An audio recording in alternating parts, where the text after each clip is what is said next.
It-tmexxija tax-xandir nazzjonali tkompli taġevola lil ftit tal-klikka. Dan hekk kif is-sitwazzjoni qed tkompli tiggrava bid-deċiżjonijiet tal-kap eżekuttiv kif iddettati mill-Ministeru ta' Owen Bonnici u minn Kastilja. Każ ċar huwa Quintin Sherry li lura fl-2014 iddaħħal jaħdem il-PBS wara li spiċċa minn segretarju privat tal-Ministru Manuel Mallija ftit wara l-każ tal-isparatura fl-Imsida.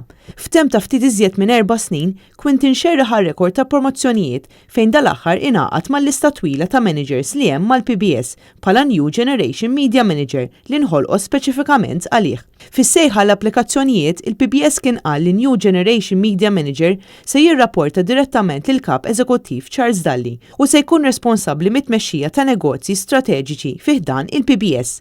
Fl-2014, Quintin Sherry kien irriżenja minn sindku ta' Ħażabbar wara kundanna qawwija f'investigazzjoni indipendenti minn bord ta' governanza lokali immexxi mill-Maġistrat Joe Mifsud li kien sab diversi irregolaritajiet. Din il-karga ġdida li ħadd ma jafx responsabiltajiet għandha se tkompli tgħin lill-eks sindku biex jibqa' jagħmel li jrid u mill-PBS stess ikompli jaħdem fuq in-negozju privat tiegħu li organizza l-attivitajiet tal-massa bħal Festival Internazzjonali tal-Ikel u Parties.